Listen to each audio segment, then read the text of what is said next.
se ve mucho incluso en figuras de la cultura pop, un resurgir de la fe cristiana que yo, por lo que veo desde fuera, muchas veces tiene como un punto marketingiano bastante curioso. No sé qué opinas tú al respecto de lo que está pasando.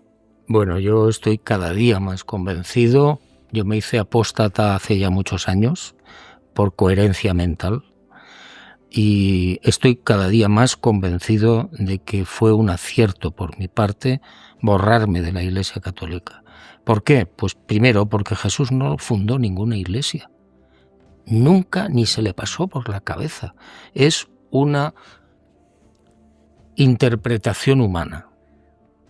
Cuando aquellas comunidades iniciadas y impulsadas por Pedrito y Pablito de Tarso y toda esta gente empezó a hacerse grande, aquello los hombres lógicamente le empezaron a poner fronteras, jerarquías, dogmas, etcétera, ¿no? Y así nace la Iglesia Católica. No tiene origen humano. Todas esas palabras que aparecen en los evangelios canónicos están manipuladas. Tú eres Pedro y sobre esta iglesia edificaré mi iglesia. Está manipulado. No dijo eso. Ni habló nunca de la Eucaristía. Dijo otra cosa.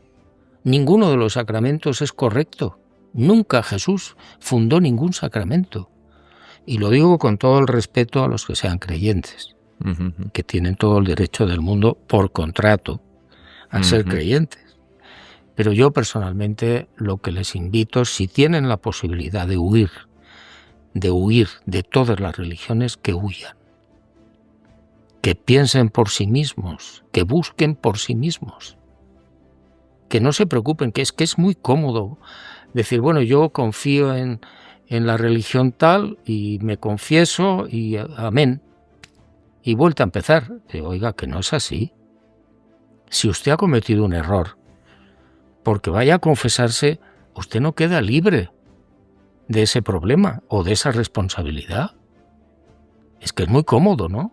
O sea, yo te robo a ti 1 millón de euros, me voy a confesar y punto. Pero oiga, ¿de qué me está usted hablando? Que no tiene nada que ver con la realidad. Si nadie nos va a juzgar cuando lleguemos al otro lado. Entonces, todo este resurgir de ahora, bueno, pues son, supongo, modas, impulsadas no se sabe por quién. Pero la verdad no es esa. La religión no tiene la verdad, ni la verdad absoluta, como ha dicho muchas veces la Iglesia Católica. Por favor, pero qué bobadas está usted diciendo. La gente que defiende a la Iglesia Católica es por ignorancia. Por ignorancia. ¿Y quién fue Jesús, Juan? Jesús de Nazaret fue, para mí, un hombre Dios. Yo creo en la divinidad de Jesús de Nazaret, por supuesto, pero nació en Belén, era un hombre. Cuando llegó el momento, él recupera su divinidad, cuando probablemente tenía 31 años, y a partir de ahí prácticamente empieza su vida de predicación, y empiezan los milagros, los prodigios, que fueron muchos más de los que nos cuentan, y mucho más interesantes. En un momento determinado lo matan, y yo creo que lo matan no por lo que te dice la Iglesia Católica, para redimirnos de nuestros pecados. Eso es falso. Jesús de Nazaret muere por algo mucho más importante, que es decirle a la gente, usted es inmortal, y cuando usted muera, seguirá vivo. Hombre, y se presenta después de muerto 19 veces. Ese fue el objetivo fundamental de Jesús, y transmitir la idea de que tanto el ser humano, hombre o mujer, espiritualmente son iguales.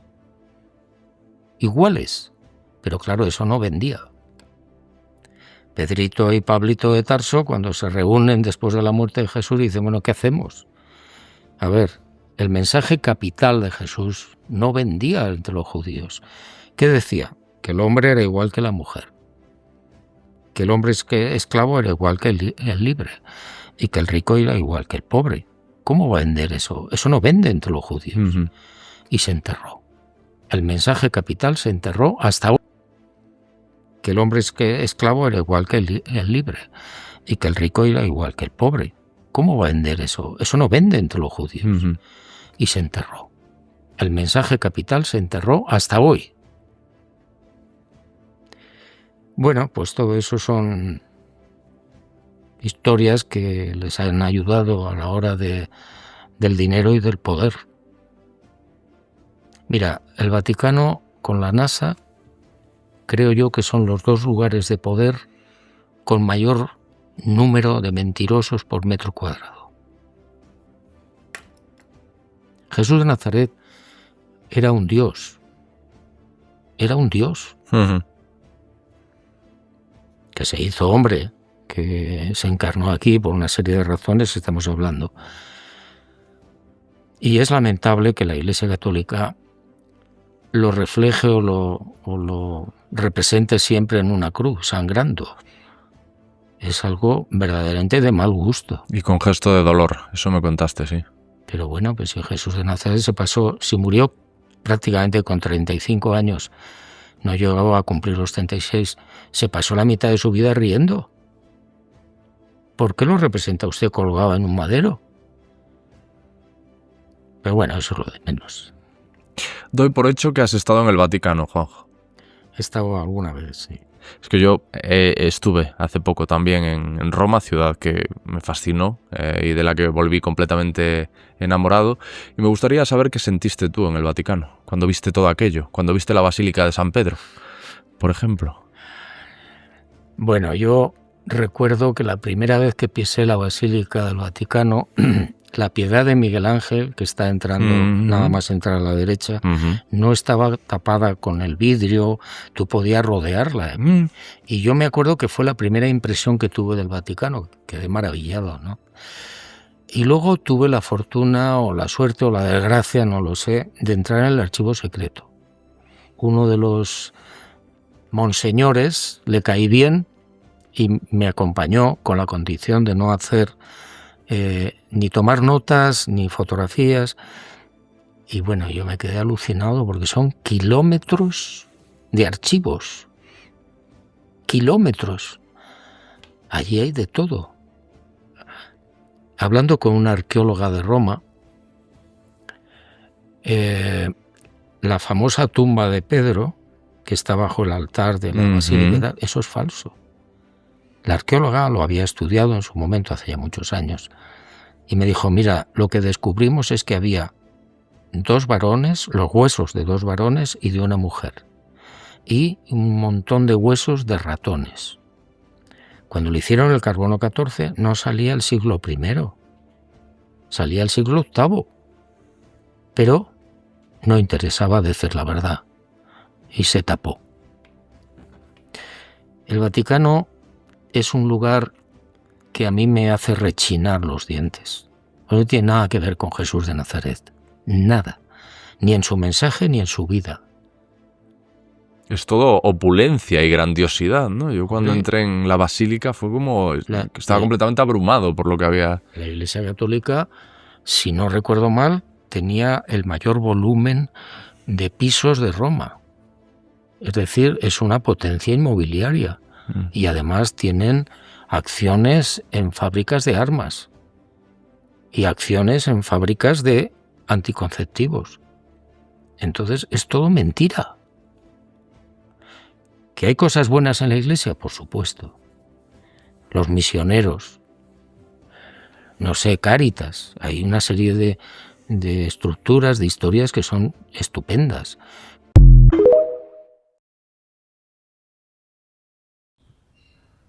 Sujetaban las manos clavadas de Jesús. Él estaba muy golpeado, todo el rostro, todo deshecho, lleno de sangre. Y la sangre corría, y Monseñor estaba agarrando el cáliz. Yo pensaba, wow, se va a derramar toda la sangre del Señor encima del mantel, porque salía mucha sangre del costado de Jesús. Yo decía, se va a manchar todo, pero no cayó una gota, todo ahí en el cáliz. Y de la cruz se desprendió una lucecita, no era una palomita, Era como una luciérnaga, algo de luz, como un pajarito de luz, que dio vueltas todita la asamblea y vino y se posó en el hombro izquierdo de Monseñor. Ahí se puso la lucecita. Y yo entendí y dije, es la Santísima Trinidad que está presente en la Eucaristía. El Padre con el sufrimiento sujetando al Hijo y el Espíritu Santo ahí presente. Entonces dijo la Virgen, atiende bien, porque es el momento en que toda la asamblea se traslada al Calvario. En la Santa Misa todos nosotros estamos presentes en el momento de la muerte de Jesús. Ahí viviendo ese misterio, ese milagro, sin saber que estamos ahí. No es que eso se traslade a la misa, sino que la asamblea entera se traslada a ese momento de la muerte de Jesús. Y todos estamos allá. Fue algo impactante, muy, muy fuerte, muy hermoso. Y luego terminó Monseñor las palabras de la consagración y bajó y yo quedé como si uno de esos rayos me hubiera caído encima, ¿no? Muy impactada, muy impresionada. La Virgen dijo, atiende bien, todo esto tienes que ir a contarlo, todo esto tienes que decirlo a la gente, para que la gente sepa el misterio que se vive. Ustedes no pueden verlo, pero Jesús sí los ve. Entonces vivan ese momento. Pasó la consagración y entonces vino el momento de la paz, de que todos tienen que darse la paz, de que hay que rezar el Padre Nuestro. Y el Señor dijo, un momento, antes de rezar el Padre Nuestro y antes de dar la paz a tus hermanos, ahí recién habló el Señor. Dijo, tengan cuidado con lo que hacen, porque ustedes condicionan, quieren condicionar el perdón de Dios. Ustedes no saben perdonar. Ustedes guardan rencores. Ustedes dicen, perdono, pero no olvido. Y están queriendo decir, perdónanos así como nosotros perdonamos, no más. No me perdones más, solo como yo soy capaz de perdonar. Tengan cuidado, limpien su corazón antes de rezar el Padre Nuestro. Recen conscientes de lo que están diciendo. Es la oración más fuerte de exorcismo, dijo el Señor. El Padre Nuestro es la oración más fuerte de exorcismo. Porque ustedes están pidiéndole al Padre que los libre de todo mal. Y en ese pan que piden ustedes está el pan material, con todo lo que necesitan. Ropa, vestido, el pago de la casa, sus deudas, todo absolutamente. Ese es el pan material. Pero también están pidiendo que no nos falte el pan espiritual. Entonces ustedes cuando rezan eso, deben pensar en que pedir que no falte el pan espiritual de la Eucaristía para ustedes. Y cuando ustedes piden que se los libre de todo mal, es de todos los males y de todos los malos. Yo siempre añado, cuando termina el Padre Nuestro, líbranos de todo mal, y yo dentro mío digo, y de todos los malos. Los de afuera que pueden hacernos daño y sobre todo los de adentro, los males que pueden atacar nuestro espíritu, nuestra alma. Y luego vino el momento de la paz. Dijo Jesús, antes de dar la paz a tu hermano, trae a ti, a todas las personas que te han hecho daño, a todas las personas que tú has hecho daño a lo largo de tu vida. Y pídeles, o sea, pide a Dios que les conceda la paz y deséales dentro de ti, yo te perdono, te deseo la paz de Dios. Si esa persona merece, bienvenida a la paz. Si esa persona no merece esa paz vuelve a tu corazón. Pero tú tienes que tener tu corazón en paz con todos los que te han hecho daño. Y desde entonces es el momento en que yo perdono. Entonces me di cuenta cuán importante es tener paz en el corazón para poder ese momento desear la paz al que está a tu lado y recibir el abrazo de paz, porque ese es el momento en que Jesús te abraza, y yo lo vi así. de inmediato, en medio de las personas, cuando se iban a dar el abrazo de la paz o la mano, en medio de las personas, una luz, Jesús, Jesús, Jesús, pero no en todos, no en todas las personas, sino en medio de algunas personas, Jesús, y la luz lo envolvía, y la luz lo envolvía. Entonces veía que ese momento es el momento en que Jesús nos abraza para darnos la paz. O sea, el abrazo no es, o el deseo de paz no es con la persona que está a tu lado, sino con Dios mismo. Es Él el que te abraza para darte su paz. Y ese momento hay que tener el corazón muy limpio, capaz de perdonar. Después de la paz vino el momento en que nos preparamos ya para la comunión. Y bueno, todos empezaron a salir, iba a salir yo, y el Señor, cuando me paré, me dijo, espera un momento, quiero que observes esto. Primero fue el sacerdote que comulgó. Comulgó el monseñor y comulgaron los sacerdotes, y el Señor dijo, es el momento en que ustedes tienen que pedir por los sacerdotes. Cuando ellos están comulgando, ustedes pidan por ellos. Y la Virgen empezó a hablar y dijo,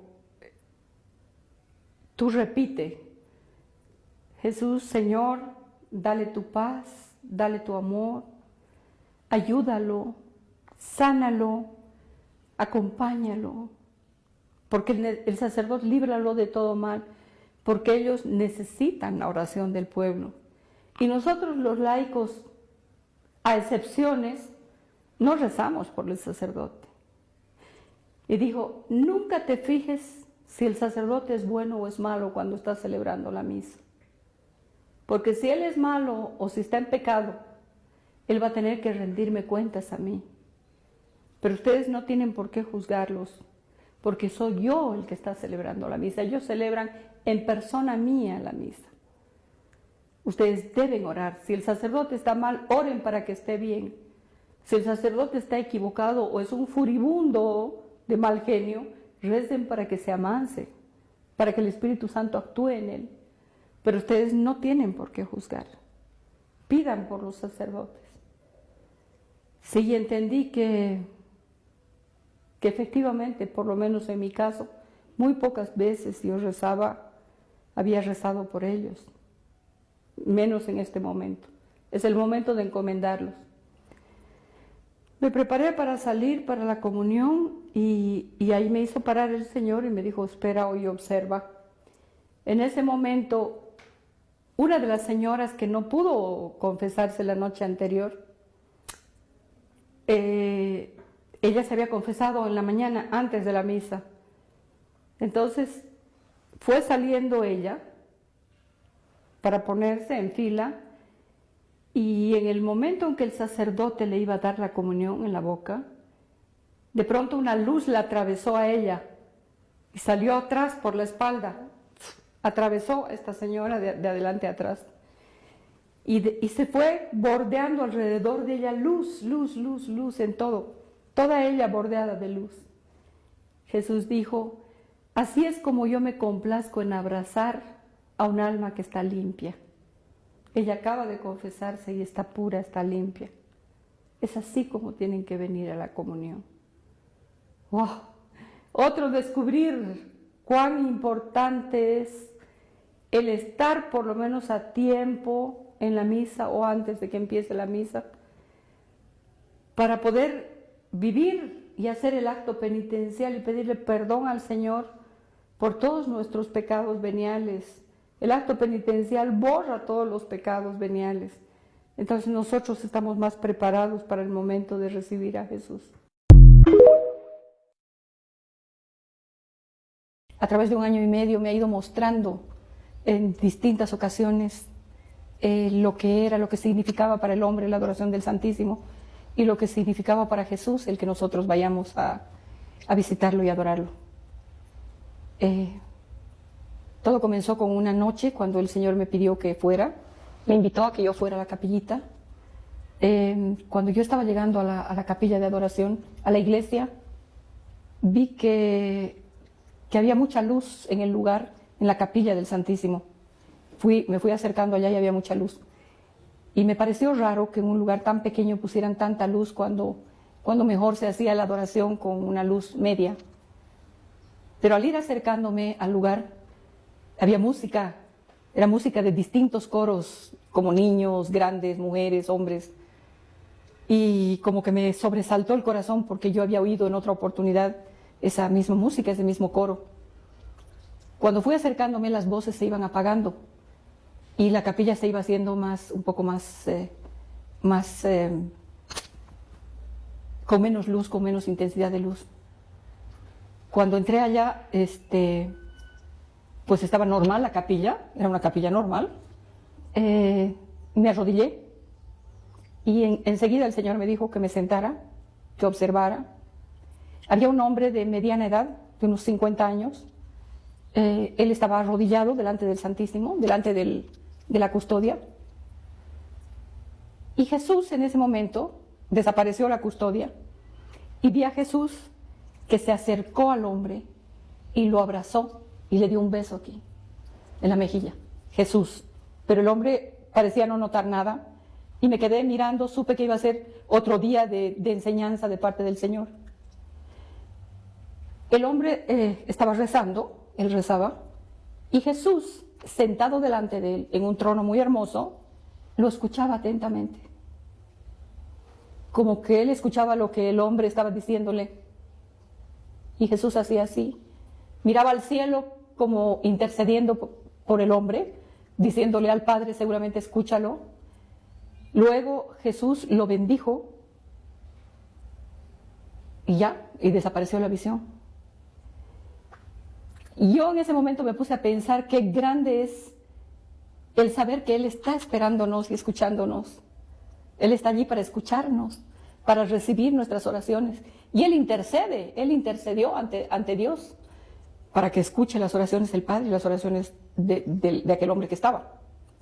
Un momento después o un día después en otra adoración, en ese momento el Señor me dijo que mirara yo hacia la capilla grande, y en la capilla grande había un momento de adoración de otro día, era una visión que me mostraba el Señor, y había mucha gente que pasaba delante del Santísimo, mascando chicle, con caramelos en la boca, conversando, agarrándose de las manos, mujeres con escotes muy grandes, con la falda corta, vestidos inadecuadamente para estar en la presencia de Dios.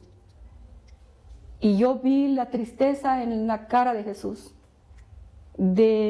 por la falta de respeto ante la dignidad de Dios. Y yo me acuerdo que en ese momento sentí lástima, sentí pena por ser parte de todo esto y por la tristeza de Jesús, pero sentí pena, sentí furia también. Yo estaba molesta porque veía cómo a veces los hombres y las mujeres nos arreglamos para ir a un encuentro con un dignatario de Estado, para ir a un encuentro con un personaje, para ir a una fiesta muy bien vestidos, adecuadamente vestidos. Pero no nos vestimos adecuadamente las mujeres para ir al templo. No todas, estoy hablando más bien de algunas mujeres. Indecentemente vestidas, algunas con un pantalón corto, con short, otras con unos pantalones apretados, escotes. Y siempre pienso lo mismo, que la mujer se respeta a sí misma por la forma en que está vestida. No necesita estar vestida lujosamente, pero sí dignamente para ir a la casa de Dios. Ir vestida inadecuadamente a la casa de Dios es faltar al respeto a Dios, faltar al respeto al sacerdote que está ahí y faltarse al respeto a sí misma. Es una falta de respeto y no la entendemos. Inclusive ese día habían muchachas jóvenes, mujeres jóvenes, que estaban mejor vestidas que mujeres más grandes de 40, 45 años. Sus hijas iban mejor vestidas que ellas. Luego en otro lugar de la capilla, de la iglesia grande, habían parejitas de enamorados, y el Santísimo expuesto ahí, el Señor expuesto, sin ningún respeto. Y pedí perdón al Señor porque me daba vergüenza. Decía yo, si realmente nosotros estuviésemos conscientes de la presencia de Dios ahí. En una otra oportunidad, cuando yo estaba ahí en presencia del Señor en adoración, vi como una persona que se acercaba para ir a adoración del Santísimo iba custodiada por 4 ángeles, eran 3 ángeles vestidos como de plateado, uno a cada lado y otro atrás. Y delante iba un ángel con mucha luz dorada.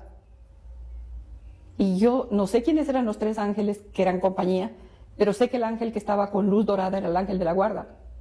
Jesús dijo, cuando ustedes vienen aquí a visitarme, los ángeles los invitan, ellos los custodian, porque en el momento que nosotros vamos a ir a adoración, a mucha gente le ocurre que hay problemas, el demonio está dando vueltas para evitar que nosotros vayamos a adorar al Santísimo Sacramento. Y nos pone problemas, un problema en la casa, otro en la calle, cosas para impedir que nosotros lleguemos allá, por todas las gracias que recibimos. Las veces que yo he entrado a esa capilla del Santísimo, la luz que se desprendía de la custodia, irradiaba así en todo el lugar, bañando a toda la gente. La gracia de Dios derramándose. Y en una otra oportunidad se me permitió ver cómo de capilla en capilla estaban 2 iglesias cerca la una de la otra. Y cuando van saliendo como aros, van saliendo las luces, de allá la gracia del Señor se va derramando. Y se van juntando de una capilla a otra, van entrelazándose. Y toda esa área está protegida y toda esa área está cubierta por la gracia de Dios, por la luz que irradia la presencia del Santísimo Sacramento. Y el lugar donde yo vivo, en Mérida, Yucatán, tiene la gracia de que hay muchas capillas de adoración perpetua del Santísimo Sacramento. Tal vez por eso es el lugar más protegido en México, tal vez. El lugar donde menos violencia y donde menos cosas feas se ven. Y debe ser seguramente porque hay muchas capillas de adoración del Santísimo. En una oportunidad el Señor me pidió como a las 3, 4 de la mañana, desperté yo y con una visión muy fuerte me senté en la cama y pude ver cómo gente que entraba, pero eran como sombras oscuras, gente mala, que entraban a la capilla, rompían el sagrario, sacaban las hostias de ahí, se las llevaban y hacían barbaridades con las hostias, barbaridades. Ni quiero mencionar, no quisiera por no dar idea a los satánicos de todas las barbaridades que hacen. Pero fue un dolor tan grande para mí. Yo me acuerdo que esa noche empecé a llorar a sollozos, pidiéndole a Jesús que así como Él tiene el poder de hacerse presente en el sacramento de la Eucaristía, pues que Él salga de allá para que no permita que hagan tantas barbaridades con su cuerpo, su sangre, su alma y su divinidad. Le pedía, Señor, sal de esas hostias, no permitas que hagan eso. Yo me puse a llorar mucho, pero al momento yo sabía que junto conmigo habían otras voces que estaban llorando igual. Éramos muchas personas las que llorábamos.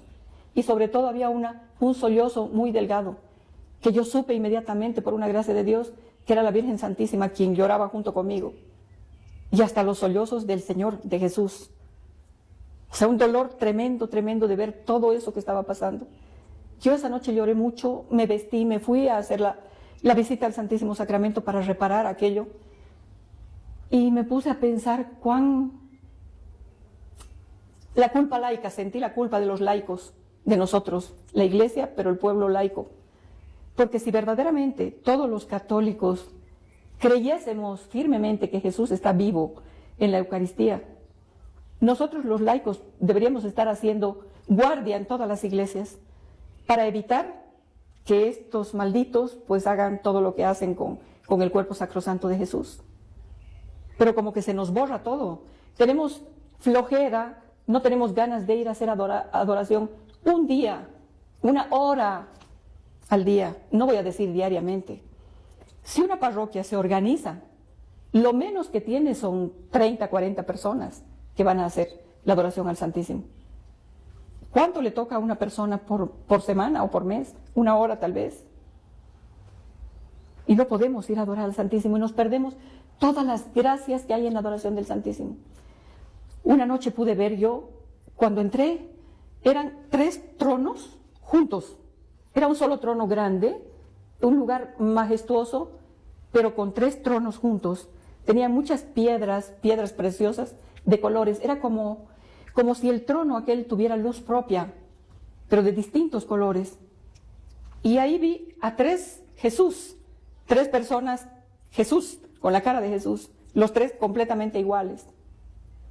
Eran 3 distintos, pero eran iguales los 3. Uno estaba vestido de blanco, otro estaba vestido de dorado y el otro estaba vestido de rojo. Y entonces supe que el que estaba vestido de blanco era el Padre era la forma. El Padre no tiene cara, porque es espíritu. El Espíritu Santo tampoco. Pero al ser 3 personas, Jesús lo que quería era mostrarme que eran 3 personas iguales y un mismo Dios. Entonces, ¿qué sucede? Uno estaba vestido de blanco, que yo vi que podía ser el Padre. El otro estaba vestido de dorado, todo dorado, con una corona muy hermosa encima, que era Jesús. Y el otro estaba vestido de rojo, el Espíritu Santo.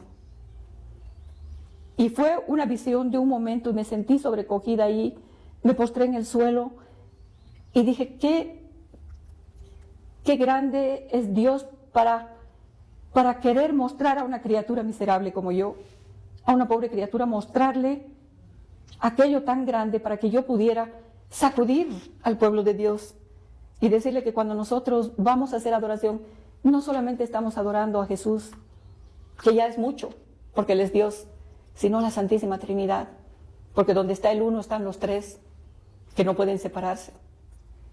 En un momento vi parada al lado del trono a la Santísima Virgen María, hermosa, hermosa, con una corona muy bella, muy digna, muy reina, muy señora. A su lado había un señor que estaba con un rostro muy bondadoso, muy dulce, muy protegedor. Y inmediatamente yo supe que era la Virgen Santísima y San José. Detrás del trono habían muchos hombres, muchas personas. Yo no he llegado a contar los cuantos. Yo supongo después, es una apreciación mía, que pudieron ser los primeros apóstoles y los profetas del Señor. Pero delante del trono había un altar. Al mismo tiempo estaba la custodia y habían 2 ángeles de rodillas a los 2 lados. Yo ahí entendí que el Señor muestra a los ángeles, nos muestra a los ángeles, nos habla de los ángeles y nosotros anhelamos ver los ángeles porque son parte del cielo. Pero no nos damos cuenta que cuando estamos en adoración es el cielo mismo el que está allí en adoración. Porque igual que en la Santa Misa he visto a un lado todos los santos y bienaventurados, miles de personas que están en el cielo y al otro lado millones de ángeles. Cuando uno está en adoración está el cielo entero delante de nosotros. Es el cielo que está ahí y nosotros buscamos placeres en cualquier parte.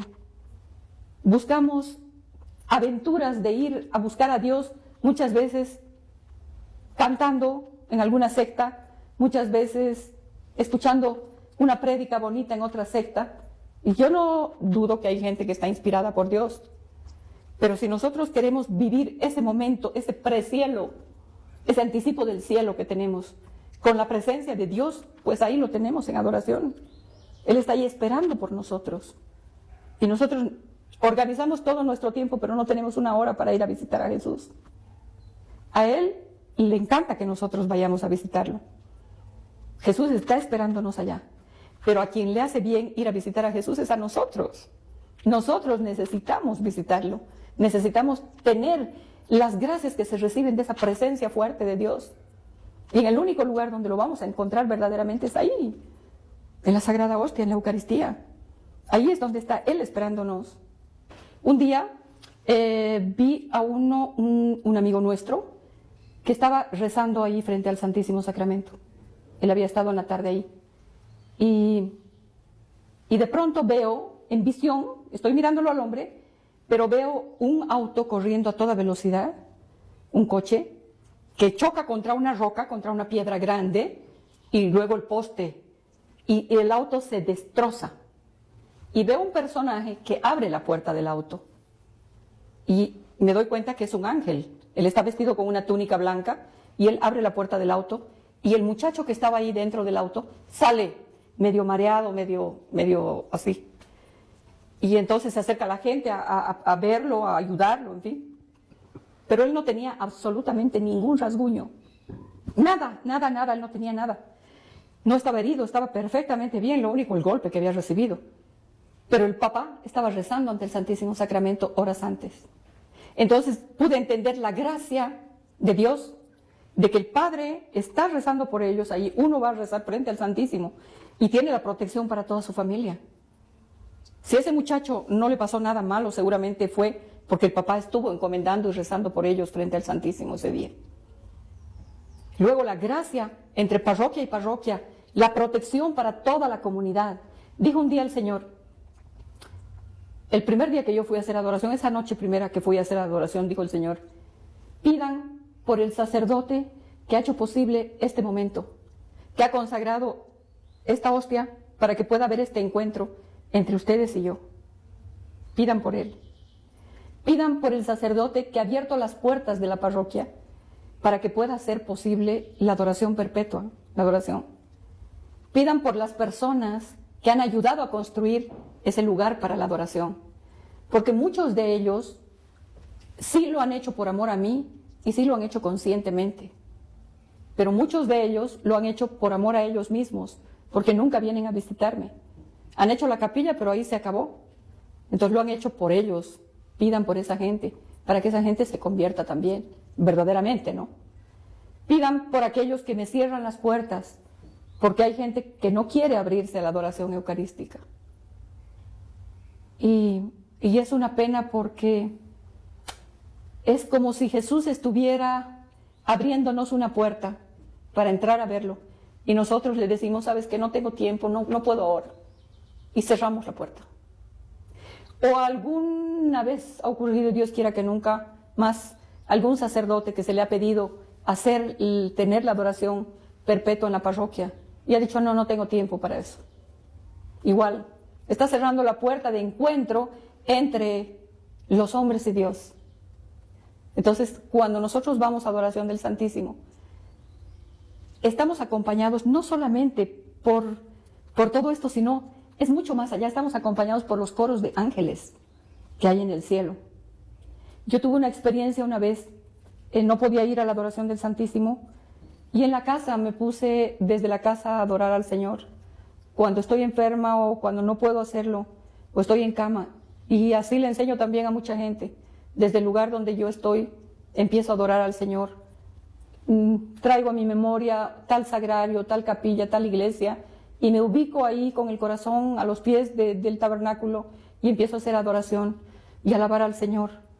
Y una de esas veces que yo estaba haciendo adoración y que estaba alabando al Señor, de pronto empecé a escuchar muchas voces de alabanza y decía, bendito sea Dios, alabado sea Jesucristo, bendito y alabado sea el Señor, alabado sea su santo nombre.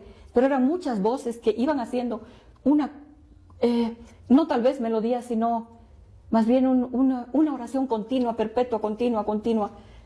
Y yo entendí en ese momento que todos los coros de los ángeles y los bienaventurados nos acompañan a hacer la alabanza y la adoración al Señor. Si nosotros, no muchas veces no tenemos necesidad de decirlo en voz alta, sino dentro de nosotros empezamos a alabar a Dios, alabarlo y a bendecirlo y a darle gracias, van acompañándonos todos esos espíritus bienaventurados y todo se hace un solo coro para alabar a Dios. Pero no solo eso, sino toda la creación se une toda la naturaleza para alabar a Dios junto con nosotros. Tal vez me es un poco difícil el explicar esto, pero son momentos en que los árboles, las plantas, los animales, todo entra, porque el Señor le ha dado poder al hombre, sobre todos los animales y todas las plantas y sobre todo el universo, o sea, toda la tierra. Nos ha dado poder el Señor. Y si nosotros, con ese poder que nos ha dado Dios, pedimos y decimos plantas y árboles y peces y aves, alaben al Señor y bendigan al Señor, pues en obediencia están alabando al Señor. Lo hacen, verdaderamente lo hacen. Nosotros tenemos la autoridad para decir que lo hagan. Y se unen en nuestra alabanza y en nuestra adoración. Habíamos tenido una misa y en la misa, después de la comunión, me quedé rezando, pidiéndole al Señor y de pronto tengo una visión, todo desaparece delante mío y veo un campo muy hermoso, muy lindo, con un lago, árboles, muy bello todo. Pero había un lugar en medio de todo este campo que era muy feo, terreno pantanoso, sucio, lleno de espinas, malo, ¿no? Y veo una ovejita que estaba por ahí, metida en medio, toda herida, sangrando, lloraba, le chorreaban las lágrimas, temblando, que lloraba mucho.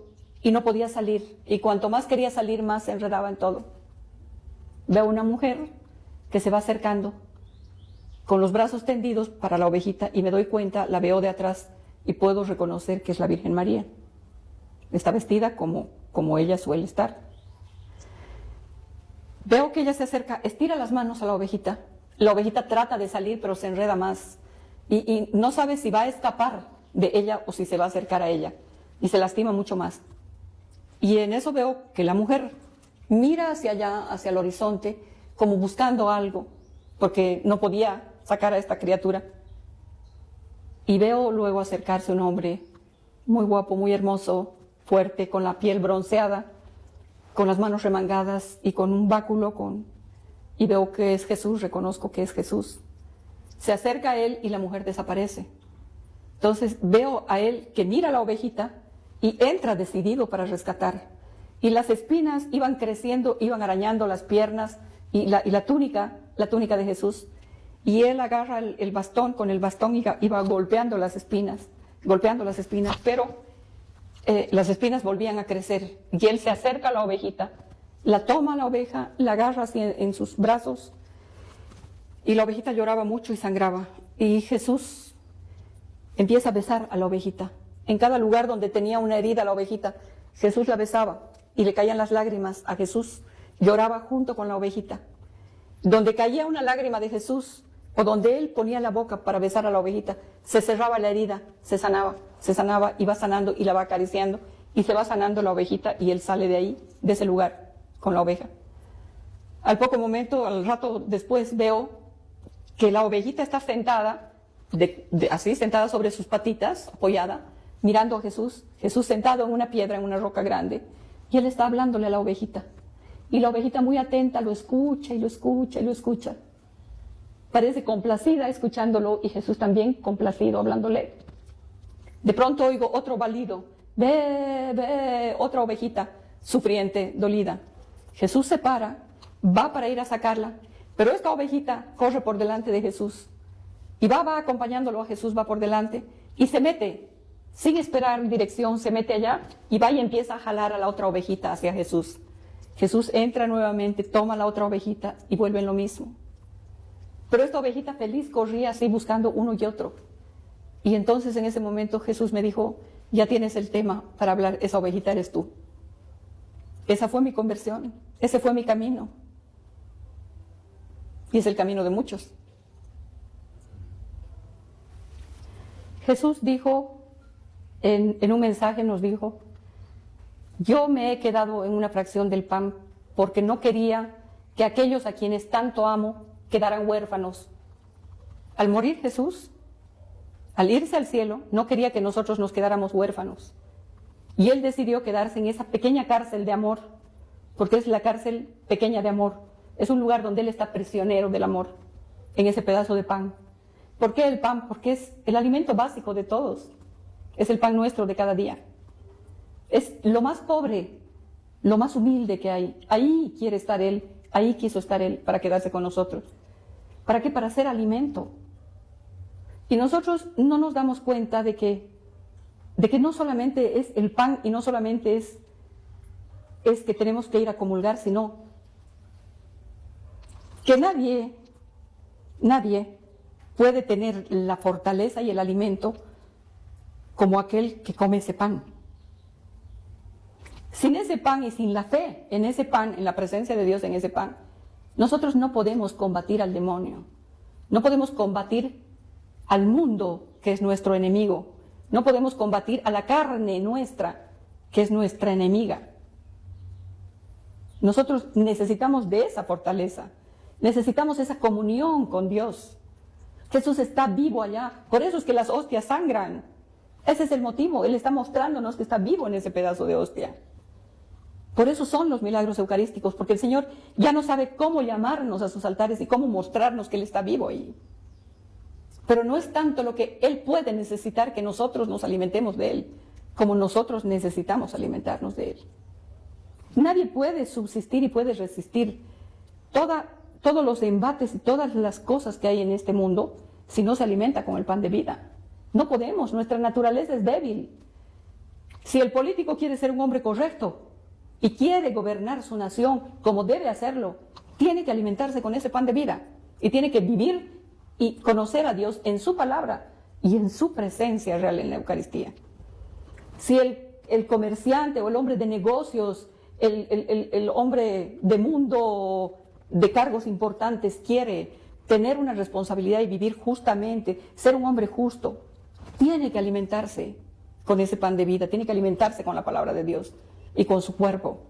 Si el militar quiere ser un hombre correcto dentro de su carrera, todos lo necesitamos, todos. La mujer, el ama de casa, los niños, los jóvenes. Nosotros tenemos que volver a esa dignidad de Dios en sus altares. A eso nos llama el Papa Benedicto XVI, a eso nos llamaba Juan Pablo II. Eso es lo que nos pide Dios. Dice Jesús que cuando nosotros vamos a hacer la adoración al Santísimo Sacramento, es como si estuviéramos tocándolo, como si estuviéramos abrazándolo, porque Él está abrazándonos y Él está tocándonos.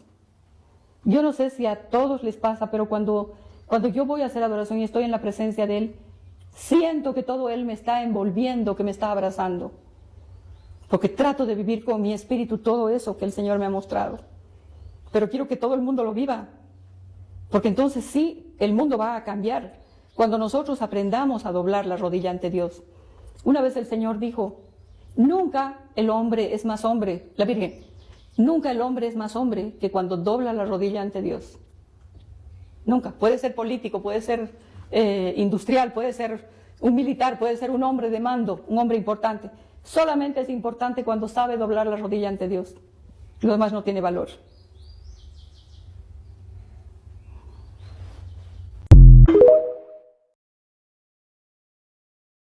Bueno, ya habéis visto el vídeo de nuestro amiguito Juanjo, ¿no? Bueno, desgraciadamente hay mucha gente como esta, Juanjo, que piensa como él, pero que está muy equivocado.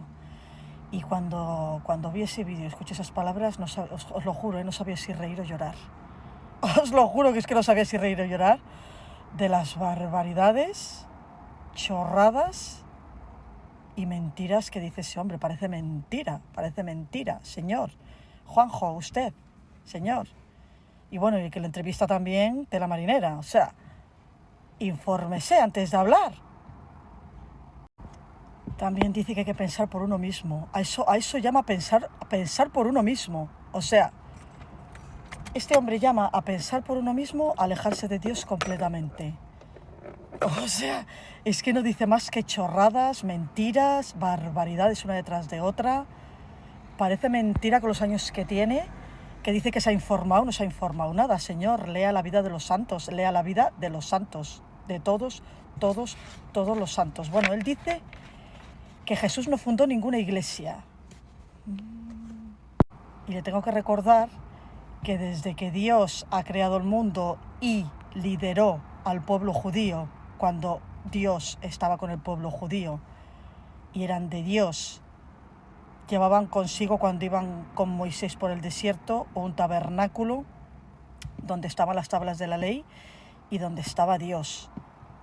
Era un tabernáculo portátil, obviamente, porque estaban por el desierto, que se tiraron 40 años en el desierto. Moisés, cuando le sacó de Egipto a los judíos que llevaban siglos esclavos, esclavizados y martirizados por los egipcios.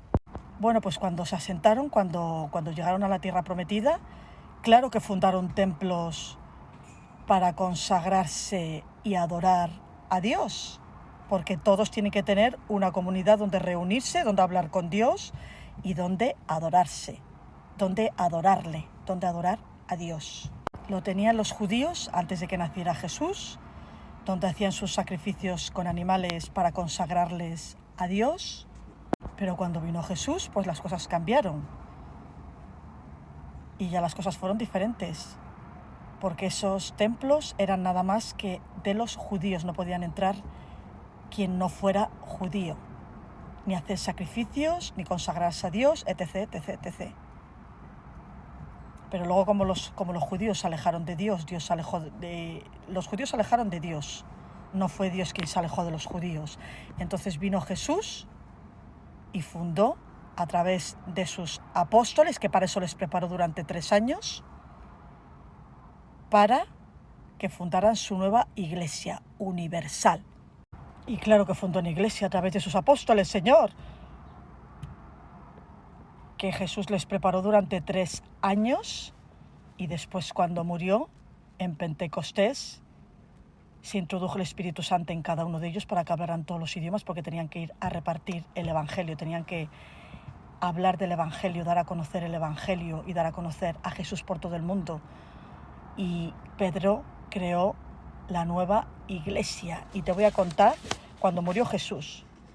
Tras Pentecostés, cuando a los apóstoles se les introdujo el Espíritu Santo, para que los apóstoles se dispersaron desde Judea para evangelizar diversas regiones. Las iglesias fundadas por los apóstoles tras la muerte de Jesús son comunidades cristianas primitivas, y las 5 sedes patriarcales originales son Jerusalén, que la fundó Santiago, Antioquía y Roma, Pedro y Pablo, Alejandro, Marcos, y Constantinopla, Andrés. Son las iglesias primitivas.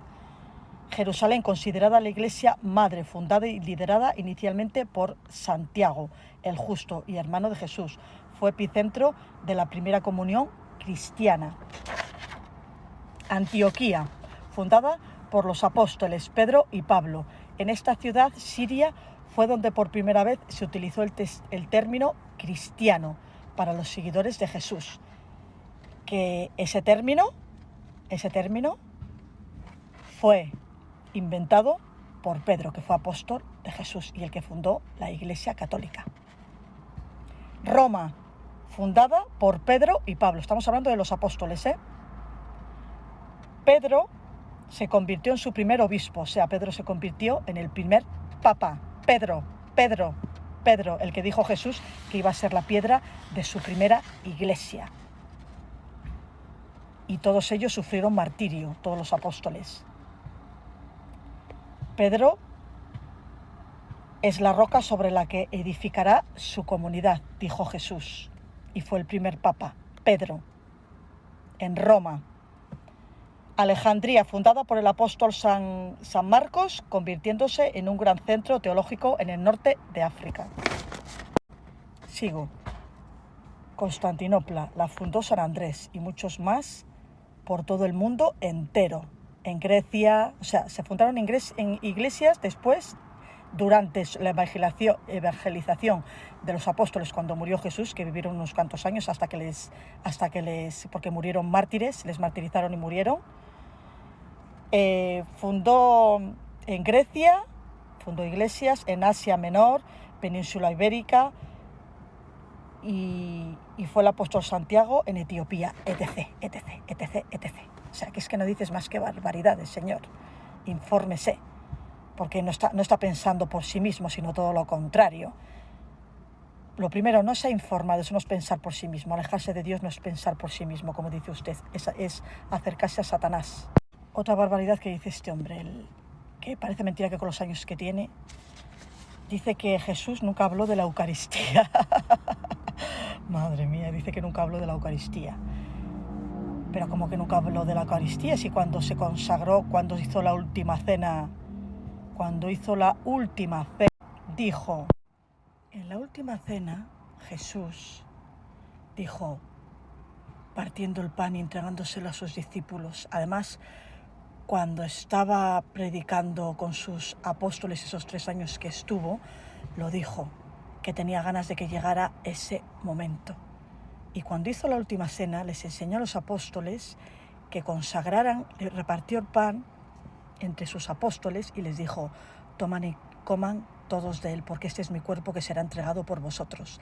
Y luego con el vino dijo que era su sangre, toman y beban todos de él, porque este es mi cáliz, el cáliz de mi sangre, sangre de la alianza nueva y eterna, que será derramada por vosotros y por todos los hombres para el perdón de los pecados. Y dijo, haced esto en conmemoración mía. Cuando él muriera, esas palabras que dijo, lo tenían que hacer para consagrar su cuerpo y su sangre.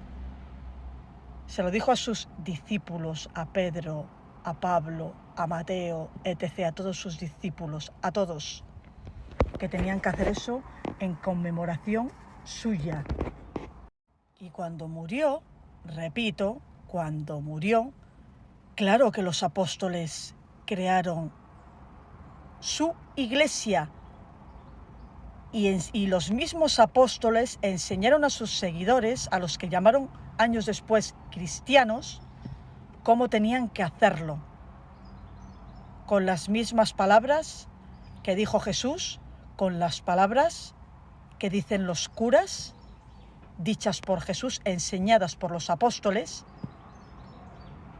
a esa nueva comunidad que creó, que es su iglesia universal, o sea, la iglesia católica.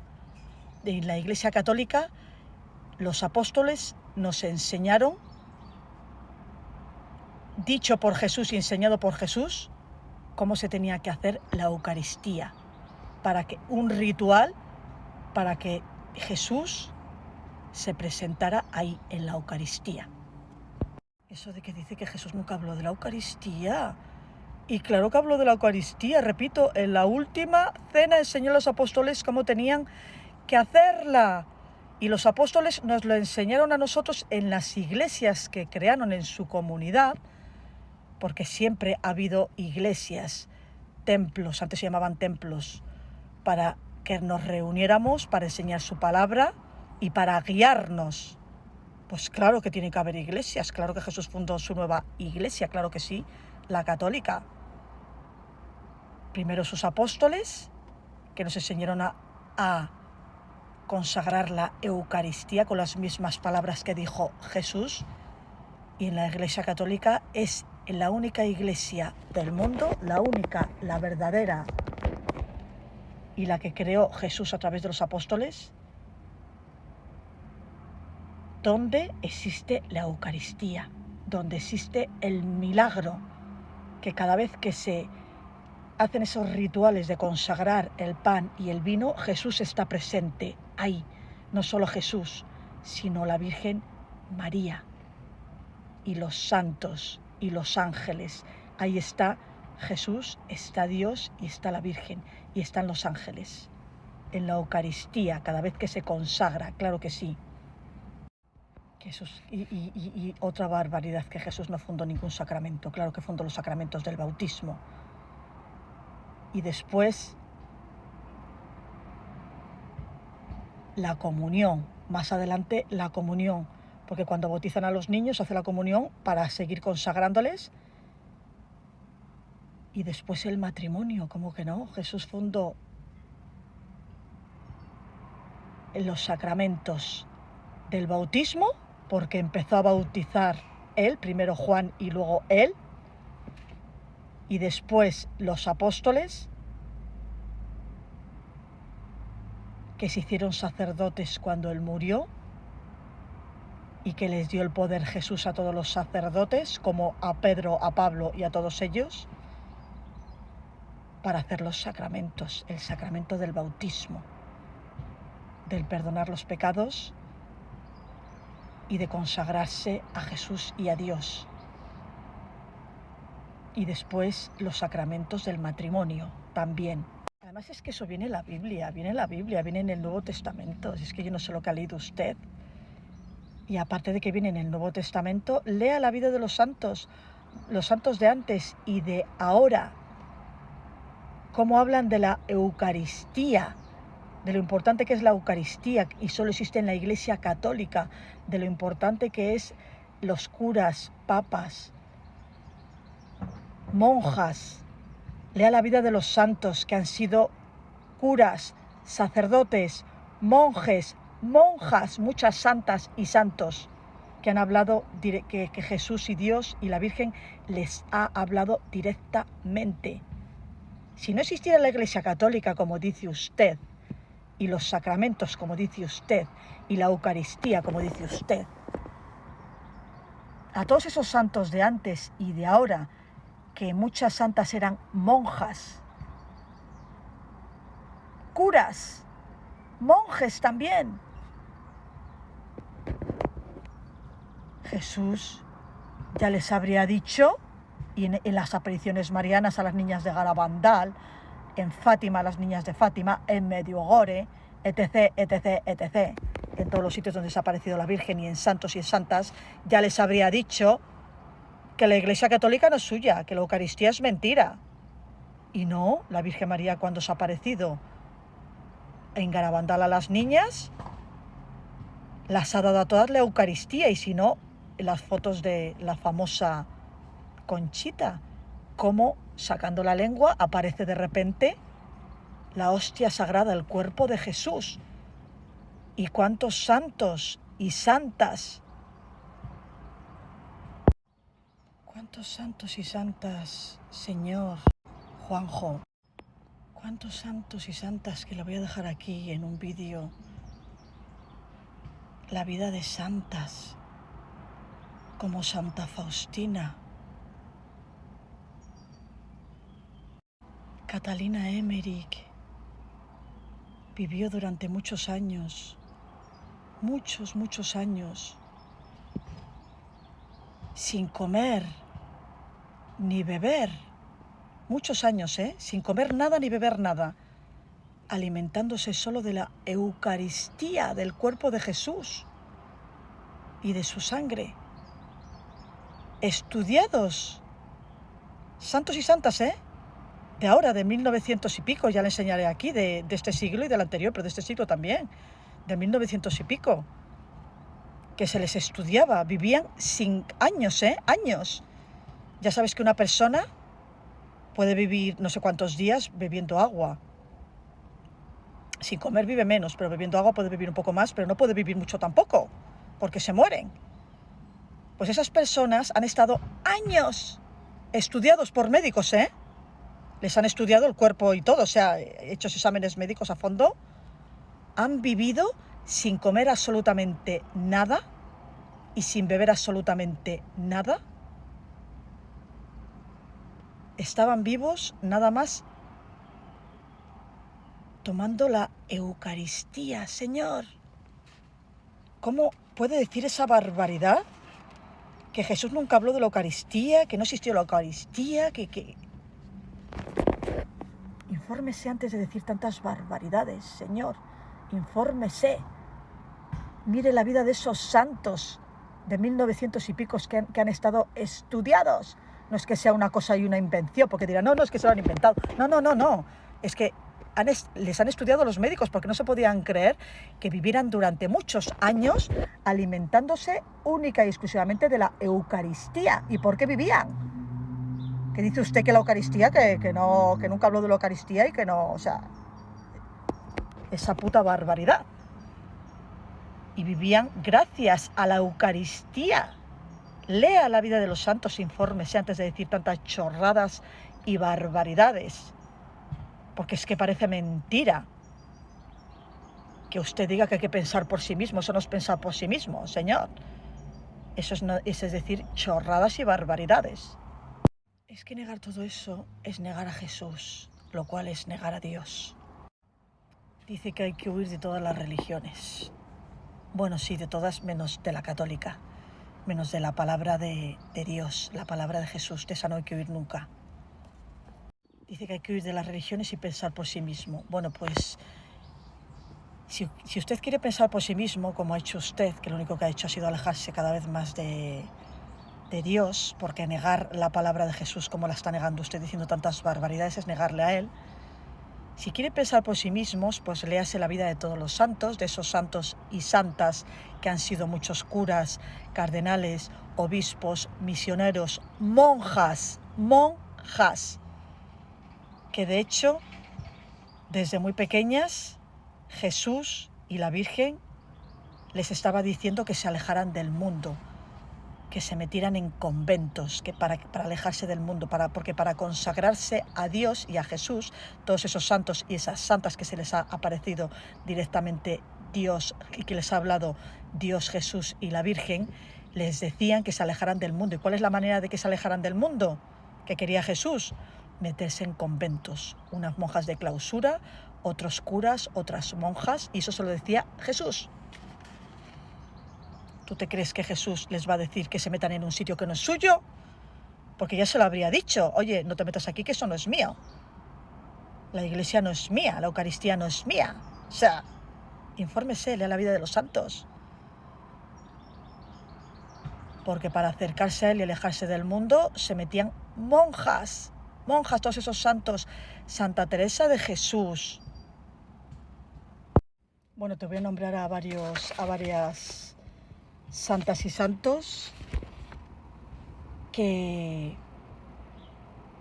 varios santos y beatas y místicos católicos estudiados a fondo por médicos han experimentado el fenómeno místico de la inédita, o sea, vivir sin comer ni beber, sosteniéndose única y exclusivamente de la Sagrada Eucaristía. Señor, la beata Alejandra María da Costa, 1904-1955, mística y vidente portuguesa. Desde los 21 años quedó inmovilizado y desde 1942 hasta su muerte durante 13 años, y 7 meses, no ingirió ningún tipo de alimento, ni bebió ni bebida, viviendo exclusivamente de la Eucaristía.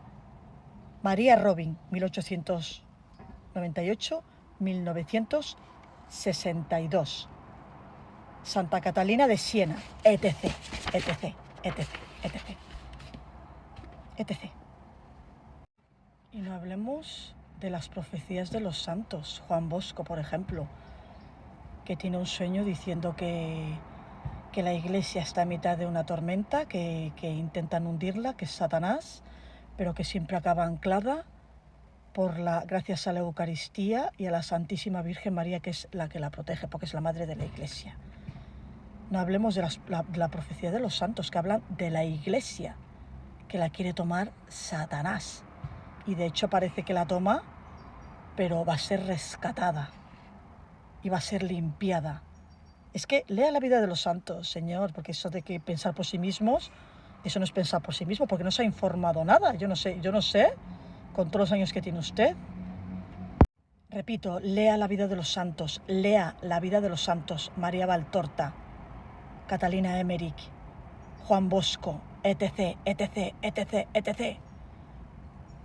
Muchos santos y monjas consagrados. Lea la vida de los santos, porque si no fuera la iglesia de Jesús, no existiera la iglesia católica, no existiera la Eucaristía, todos esos santos que han sido monjas y monjes, muchos, ya Jesús se lo habría dicho, ¿no? Y les ha dicho todo lo contrario, que protejan a la iglesia, que protejan a los santos, que protejan a los curas, que recemos por ellos.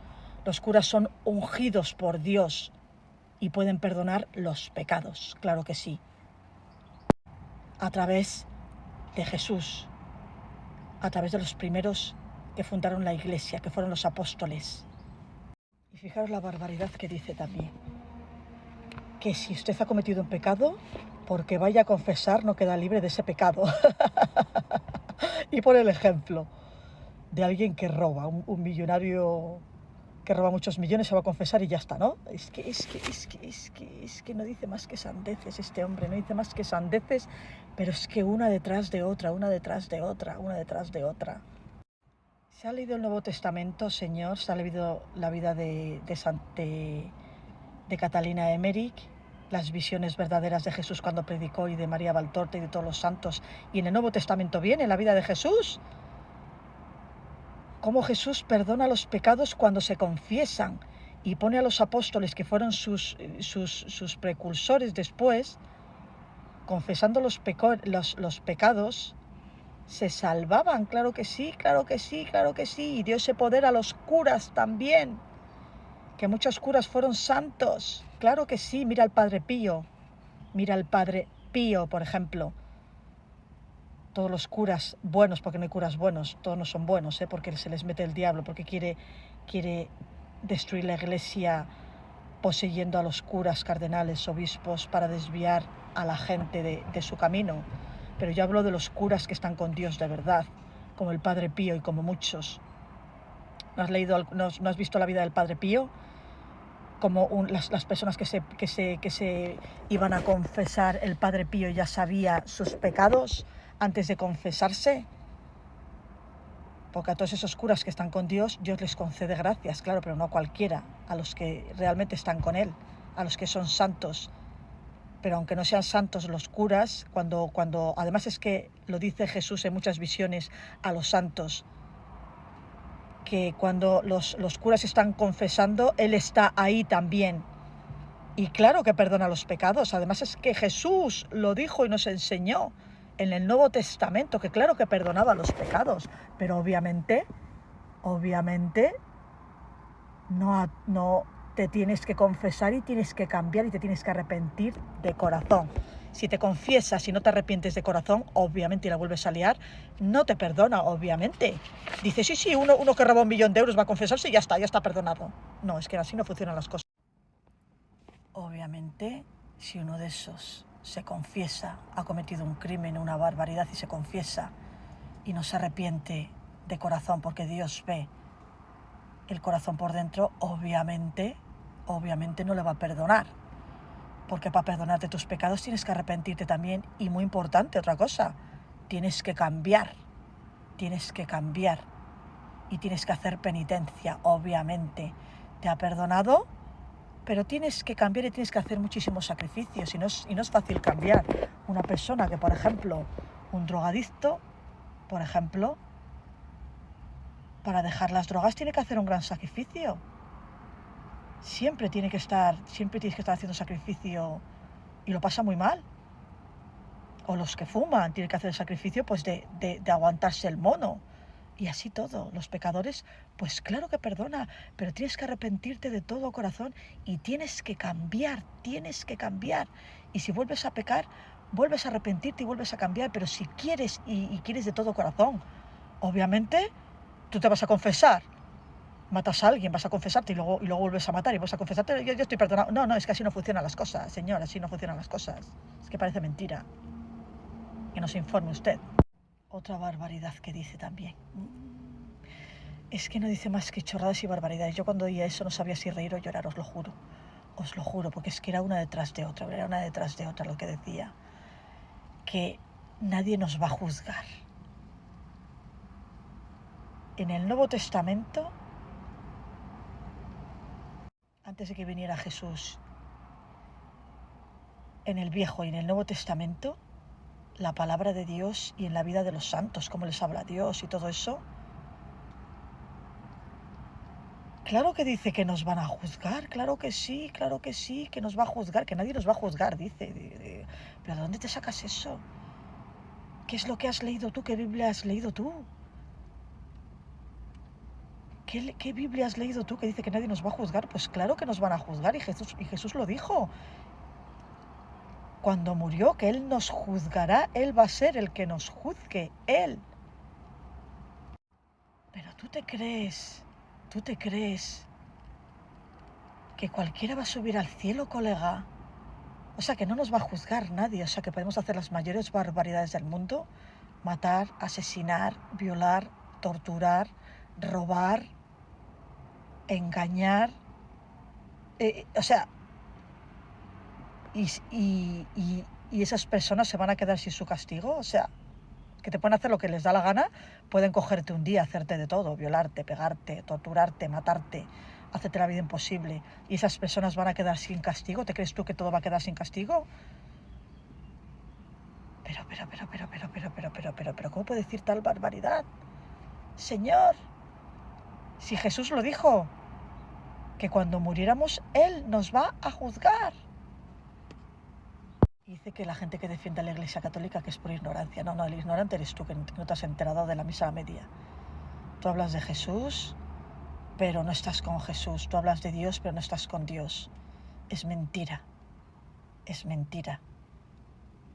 Lea el Nuevo Testamento, lea la Biblia entera, lea la vida de los santos, infórmese, para que vea usted que todo lo que ha dicho se le va a caer, porque es todo mentira. Es que no dice más que chorrada.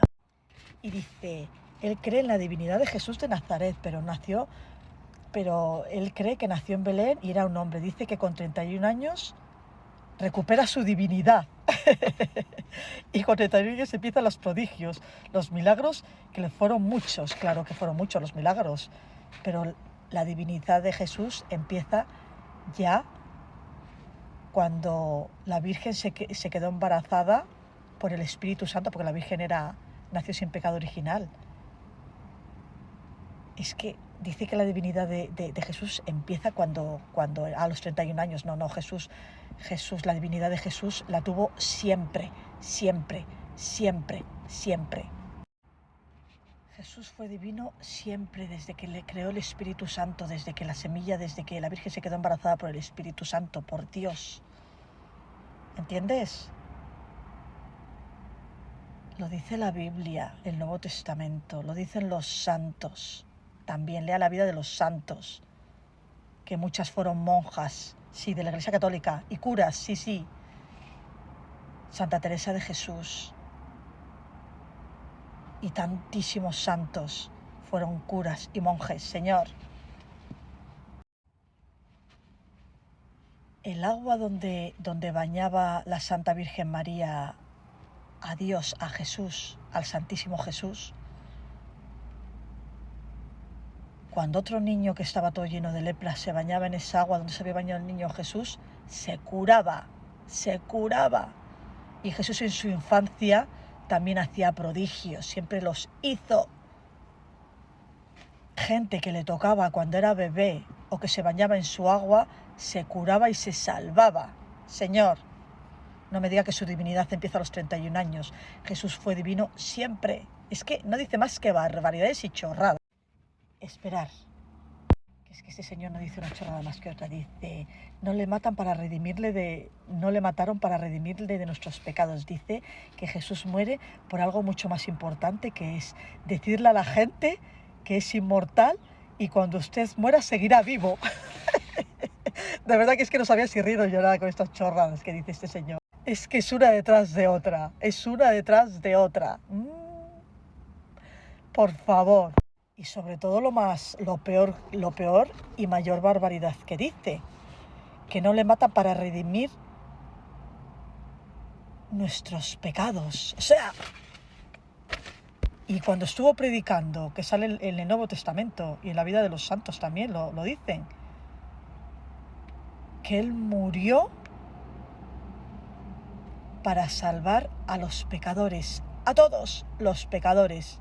Obviamente que se arrepintieran y cambiaran. Porque Jesús salva a los pecadores, pero te tienes que arrepentir y tienes que cambiar. Porque si no te arrepientes y no cambias, obviamente no te salva. Claro que murió por nosotros, lo dice el Nuevo Testamento, lo dicen los santos. Jesús murió precisamente para eso. Para abrirnos las puertas del cielo, porque cuando pecó Adán y Eva, Dios cerró las puertas del cielo.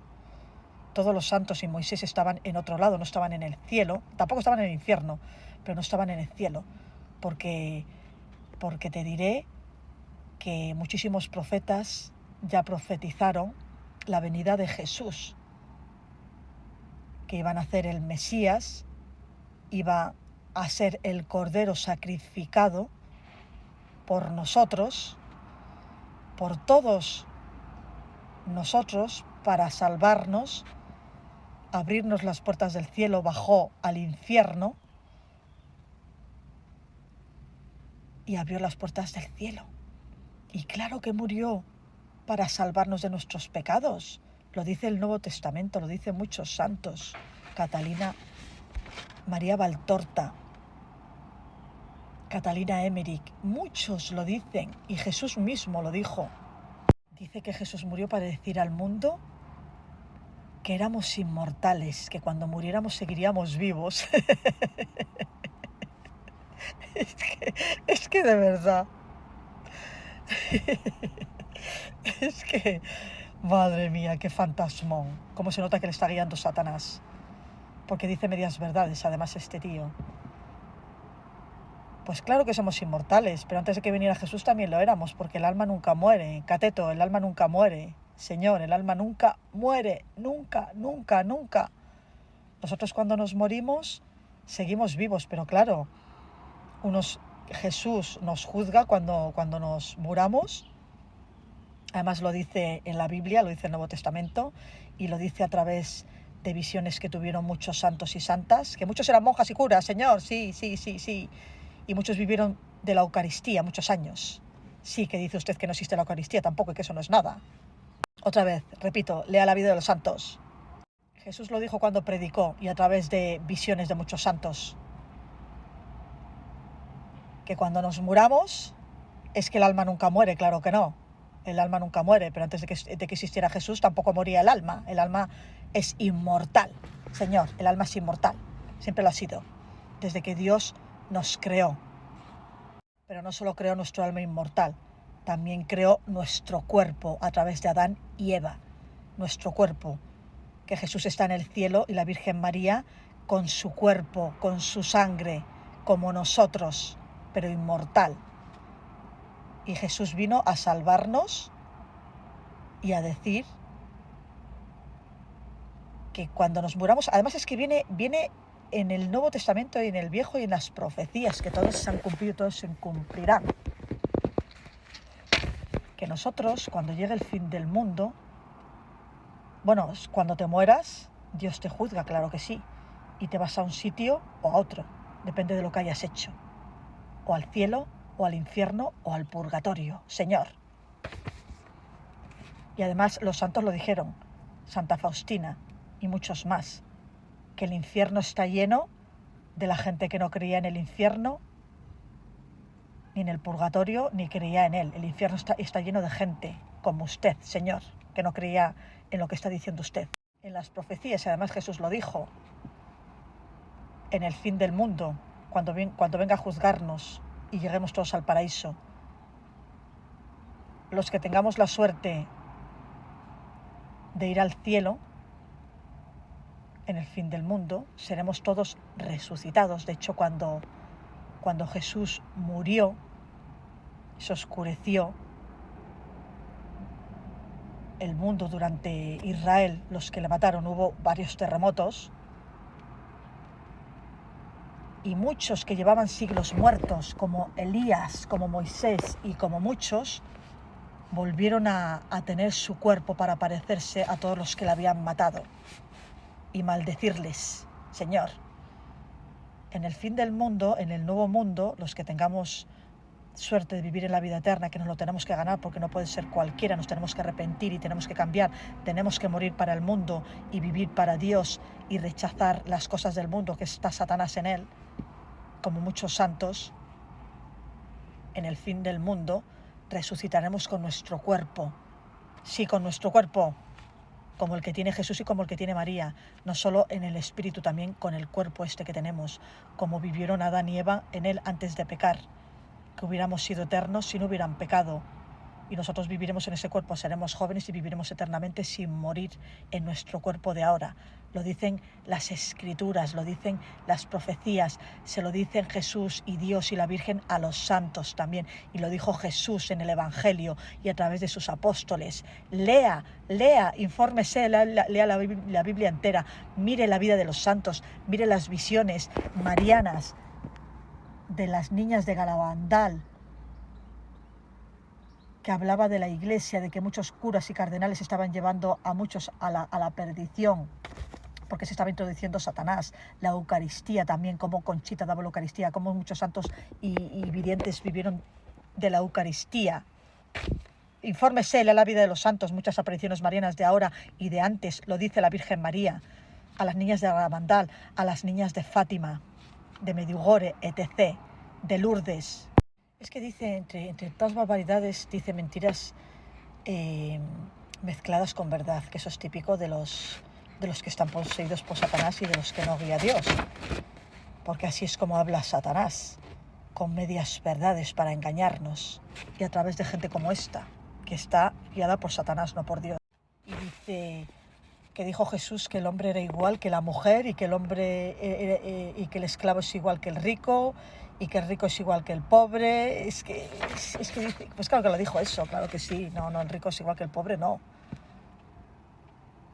No todos somos iguales, Señor, no todos somos iguales. No es igual una persona buena que una persona mala, no tiene nada que ver. No es igual un asesino que una persona buena que se consagra a Dios. No todos somos iguales. No todos somos iguales. No todos somos iguales, Señor, todos somos muy diferentes. En lo que somos iguales, en que todos nos vamos a morir y que Dios nos va a juzgar a todos, al rico, al pobre, al bueno, al malo, todo nos va a juzgar. En eso sí que somos todos iguales, porque todos vamos a pasar por lo mismo, por la muerte, y porque que Jesús nos va a juzgar cuando muramos. En eso sí somos iguales. Bueno, sigamos con las chorradas y barbaridades que dice este ser, el Juanjito. Dice que el Vaticano es igual que la NASA, son 2 lugares de poder con mayor número de mentirosos por metro cuadrado. Ay, Dios mío. Pues claro que sí, que hay mucha mentira. Hay mucha mentira en el Vaticano, claro que sí, yo no te digo que no. Pero precisamente lo dijo Jesús y lo dijeron muchas santos y santas, lo han profetizado siempre, que Satanás iba a meter en el corazón de la Iglesia Católica para destruir a la obra de Jesús. Claro que sí, claro que sí. Por eso hay muchos curas, monjes, cardenales y obispos ahí en el Vaticano que están poseídos, claro que sí. Yo eso no lo niego, porque eso sí que es cierto. Que en el Vaticano hay mucha maldad. En la Iglesia Católica está muy corrompida. ¿Por qué? Además es que lo predijo Jesús, lo han predicho muchos santos, que se iba a meter Satanás en la Iglesia Católica para destruirla, claro que sí. Pero no lo iba a lograr. La iba a rescatar Jesús en su momento, Dios y la Virgen.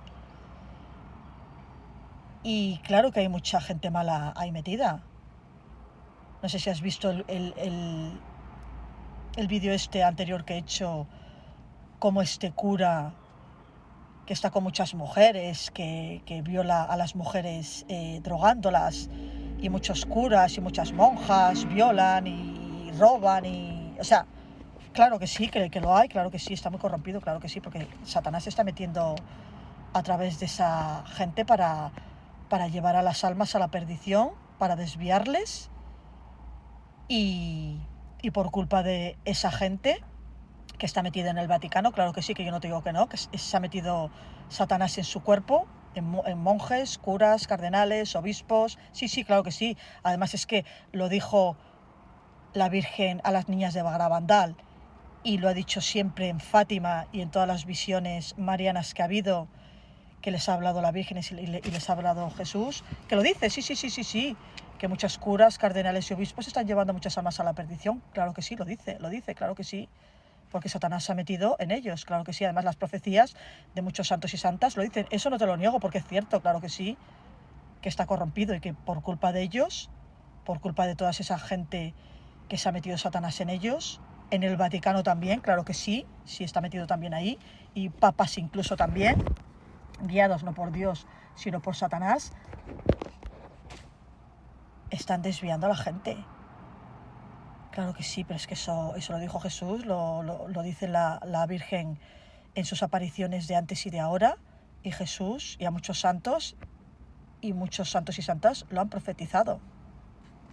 San Juan Bosco, que era un santo, tenía sueños, que eran los siguientes. San Juan Bosco, en varios de sus sueños proféticos, vislumbró a la Iglesia representada. En varios de sus sueños proféticos vislumbró a la Iglesia representada como una nave en medio de una tormenta feroz. Tenía esos sueños proféticos. Atacada por enemigos que buscaban hundirla. El sueño siempre concluía con la nave anclada de manera segura a 2 columnas. Y esas 2 columnas eran la Eucaristía, que la Eucaristía solo existe en la Iglesia Católica, por cierto, enseñada por los apóstoles, por Pedro y por todos sus apóstoles, las iglesias que ellos crearon por todo el mundo, y la devoción a la Santísima Virgen María. Esos eran los sueños proféticos de este santo Juan Bosco. Con todo esto le quiero decir que claro que la Iglesia Católica, es que es cierto además eso que está diciendo, que por culpa de toda esa gente, de esa tormenta feroz, que es Satanás que se está metiendo en la Iglesia, que la intenta destruir, pero que no puede y no va a poder nunca, está en las profecías además, que lo dijo Jesús, lo dice el Nuevo Testamento, lo dice el Viejo Testamento, lo dice Dios, lo dice Jesús. Se ha cortado porque me han llamado. A ver, lo que le estaba diciendo este hombre, que claro que está profetizado que Dios se mete en la iglesia, pero por culpa de todos esos que Satanás que se ha metido en el Vaticano, está en el Vaticano, claro que está en el Vaticano, claro que sí, hay mucha corrupción allí, claro que sí, en la iglesia hay muchos curas, no todos, pero no todos, no todos, porque Dios está ahí salvando la nave, y en el sueño de Bosco pues no lo consigue, porque es que Satanás no lo va a conseguir nunca, pero por culpa de toda esa gente, usted y muchos se han alejado de la Iglesia Católica, no creen en la Iglesia Católica, incluso han dejado de creer en Dios por culpa de esa gente, de esos curas, cardenales y obispos que llevan a las almas a la perdición. Y del Vaticano, que hay mucha corrupción, claro que sí, que yo no te digo que no, porque está Satanás también ahí metido, pero que no se va a hacer con la Iglesia, pero que claro que la Iglesia es de Jesús. La fundaron sus apóstoles guiados por Jesús. Claro que sí. En eso sí que le doy la razón, porque es cierto. Pero es que por culpa de ellos hay mucha gente que no cree. Yo, de hecho, ya lo he dicho, yo me alejé de la Iglesia Católica porque pensé que ahí no estaba Jesús ni Dios. Pero luego me he dado cuenta en las apariciones de Garabandal que sí que está, que no porque haya curas, cardenales y obispos que están corruptos, que se les ha metido Satanás, no quiere decir que todos sean así, y no quiere decir que la Iglesia sea mala en sí. No, la Iglesia no es mala, todo lo que ha creado Jesús es bueno, y eso lo ha creado Jesús. Y la Iglesia Católica está la Eucaristía, en la única Iglesia de Jesús está la Eucaristía, claro que es de Jesús. Yo he vuelto porque me da, pero precisamente por ver la vida de los santos y ver las apariciones marianas, eso es lo que me ha hecho volver. Las visiones, por ejemplo, la señora esta que se llama Catalina Rivas, que ya subiré aquí un vídeo de ella, como a esa mujer que todavía está viva además, que es boliviana. Ella cuenta cómo se le aparece, cómo tiene incluso los estigmas. Está estudiado además y grabado de repente, cómo le salen llagas en las manos y en los pies y sufre la pasión y tiene esos dolores. Y está grabado y está estudiado médicamente, y como muchos santos y santas tienen los estigmas de Jesús y de Jesús, de la cruz. Tienen las llagas en los pies, en las manos, y pasan esos dolores que pasó Jesús. Pues esta Catalina Rivas, que todavía sigue viva, cuenta lo que ocurre cuando vas a la iglesia, cuando crees de verdad, cómo Jesús está ahí, cómo Dios está ahí, cómo la Virgen está ahí y cómo los santos están ahí en la Eucaristía, está ahí el cuerpo de Jesús, está presente, porque solo se hace presente cuando se hace la Eucaristía, y eso está en la Iglesia Católica. Pero claro, hay mucha corrupción, pero eso no quiere decir que sea mala la Iglesia Católica. No, hay gente mala, pero la Iglesia Católica no es mala en sí. Es cierta gente que está ahí, que está poseída por Satanás. Y en el Vaticano también, claro que sí, porque es el corazón de la Iglesia Católica. En Roma se fundó la Iglesia Católica y Pedro fue papa. Lo que es lamentable, porque este ser dice que es lamentable que la Iglesia Católica lo represente Jesús en una cruz, sangrando, que eso es lamentable, dice. Lamentable y penoso y doloroso. Lamentable y penoso y doloroso es escuchar las barbaridades que dice usted. Eso sí que es lamentable y penoso, señor. Y muy lamentable y muy penoso. Como le habla Satanás, eso sí que es lamentable y penoso. Ver y escuchar lo que se escucha, o sea, a usted. Pues claro que Jesús está representado en la cruz y la pasión y sangrando y sufriendo, que dice que es lamentable ver una cruz sufriendo a Jesús y pues claro que tiene que estar representado así. Además lo dijo Jesús en el Nuevo Testamento, en las visiones a todos los santos. Se lo dice a María Valtorta, a Catalina Emery, a todos los santos. Lo dice él mismo en las apariciones marianas, lo dice la Virgen misma lo dice, que no nos tenemos que olvidar del tremendo sacrificio que hizo Jesús cuando le mataron y torturaron de manera horrible. Todo lo que sufrió no lo tenemos que olvidar, porque lo hizo con un fin, para salvarnos. Eso no lo tenemos que olvidar. Señor, el mismo Jesús lo dice en las apariciones. De hecho, a muchos santos y santas, a Catalina Emery, a María Valtorta, a muchos santos y santas de antes y de ahora, a San Juan de la Cruz, a Santa Teresa de Jesús, a muchos santos se les aparecía Jesús. Se les aparecía Jesús desfigurado completamente, como quedó, y sangrando copiosamente. Se les aparece Jesús sangrando copiosamente y desfigurado de manera horrible, que es como quedó cuando le mataron y torturaron su propio pueblo. Los judíos lo hicieron, su propio pueblo. ¿Y por qué se les aparece así? Pues para que no olvidemos todo lo que tuvo que pasar por nosotros los pecadores, para que no lo olvidemos. Por eso se presentó en esas visiones a esos santos de esa manera, y además él lo dijo, y en las apariciones marianas de ahora la Virgen lo dice, que no tenemos que olvidar su pasión.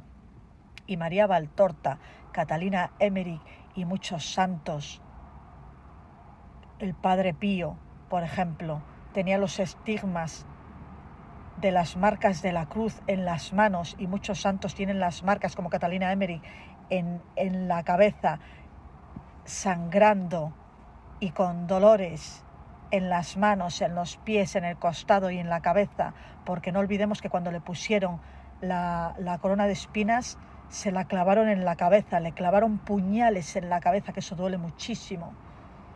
Y muchas santas tienen esos estigmas y pasan esos dolores, precisamente para que no lo olvidemos, que lo recordemos. Y Catalina Emmerich, léete la vida de Catalina Emmerich, cuenta cómo en las visiones ella misma siente, y todos los que tienen esos estigmas sienten, los dolores que pasó Jesús cuando le clavaron en la cruz, en las manos, en los pies y en la cabeza. Esos dolores les sufren ellos mismos, para que no lo olvidemos. ¿Cómo puede decir esas barbaridades? Léase la vida de los santos, léase el Nuevo Testamento, Señor. Que precisamente, claro que quiere que lo recordemos, por eso está clavado en la cruz, porque no se nos puede olvidar lo que hizo por nosotros, por nuestros pecados, por todos nosotros, sobre todo por los pecadores, para salvarnos. Lo hizo para salvarnos. Lo predijeron en el Viejo Testamento.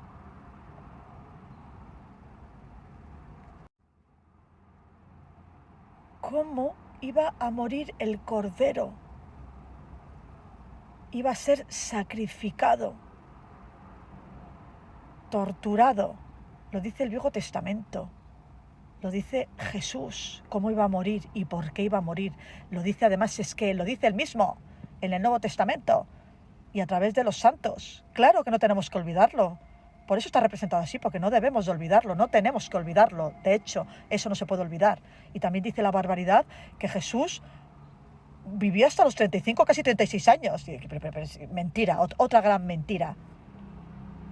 Jesús empezó su vida de predicación a los 30 años hasta los 33, que es cuando le mataron, a los 33 años. No murió hasta los 35, como dice él. Y dice, sí, pasó la mayor parte de su vida riendo. Por eso no se le puede representar en una... ¿Qué? Pues claro que Jesús era muy alegre y tenía mucho sentido del humor. Pero ya cuando empezó su vida a predicar, es cuando ya vivió con mucho dolor, porque lo que más le dolía a él era ver a los pecadores que no era capaz de convertir. A él eso le dolía muchísimo y lloró muchísimo y sufrió muchísimo. Cuando predicó, claro que rió, pero también sufrió muchísimo. Y sobre todo cuando le mataron. O sea, que no, que vivió la mayor parte de su vida riendo. Mentira, otra mentira. Jesús sufrió una barbaridad, sí que era alegre cuando lo tenía que ser, pero cuando empezó a predicar, empezó su calvario. Sufrió muchísimo por ver nuestros pecados, de mucha gente que no se convertía. Sufrió una barbaridad por Judas, que no fue capaz de salvarle, por las veces que le traicionó Judas y todo lo que le hizo. Jesús sufrió muchísimo por los que no pudo salvar, sobre todo, y lloró muchísimo y sufrió muchísimo, porque le traicionaron y le hicieron muchísimo daño los fariseos. Y claro que sufrió mucho. Otra gran mentira que dice este ser. Y luego dice que el Vaticano es su lugar, que a él le da miedo. A ver. Sí, da miedo, porque en el Vaticano hay mucha corrupción, se ha metido mucho Satanás, claro que sí. Ahí te doy la razón. pero no quiere decir que, pues, que se haya metido Satanás no sea el lugar de Dios. La Iglesia Católica en sí no es mala la gente que se le ha introducido Satanás. Además es que lo ha predicho Jesús. Pero vamos, que toda esa gente no van a destruir la Iglesia, que es Satanás que quiere destruir la Iglesia. Dice que el Vaticano que es un lugar que le da miedo, que no tiene nada que ver con Jesús de Nazaret, que no tiene nada que ver ni con su mensaje ni con su vida. Esto es toda opulencia y grandiosidad. Ahí te doy la razón. ¿Pero por qué se ha metido Satanás? Claro que sí. No tiene nada que ver con Jesús, claro que no. Porque Jesús era toda humildad y ayudar a los demás, justo lo que no hacen. ¿Por qué? Porque se está metiendo Satanás en el corazón, pero no lo va a destruir, como dice Juan Bosco, que te he leído ya esas visiones, que intenta destruirla, pero no lo van a conseguir. Pero eso no quiere decir que sea la Iglesia mala, la Iglesia Católica sea mala. No, no lo es. Es la gente que está metida en ella, que intentan destruirla, es porque está metido Satanás. Ahí te doy la razón, porque es verdad, eso sí que es verdad. Pero eso no quiere decir que la Iglesia Católica sea mala. Jesús la restaurará en su debido tiempo, cuando desate su ira. Y nada, te aconsejo, lo he hecho muy largo porque quería responderte, que no dices más que barbaridades. Te aconsejo que leas la vida de los santos, que vuelvas a la Iglesia Católica, porque en la Eucaristía está Dios realmente, está Jesús. Y te aconsejo pues que te informes mejor, porque no haces más que decir barbaridades y chorradas y una detrás de otra y mentiras, muchas mentiras mezcladas con verdad, que eso es típico de los que están poseídos por Satanás y de los que están guiados por Satanás, en los curas, en los cardenales y en los obispos y en gente que es mala. Te aconsejo que leas la vida de los santos y que vuelvas a la Iglesia Católica, que ahí está, en la Eucaristía está Dios, y que dejes de decir tantas chorradas y tantas mentiras y tantas barbaridades, porque el que no te has informado eres tú, y el que no piensas por ti mismo eres tú. Piensa por ti Satanás, que se te ha introducido, amigo. Ten cuidado, porque no dices más que chorradas y eres peligroso, porque estás desviando mucho a la gente y estás llevando a la gente al camino de la perdición, amigo.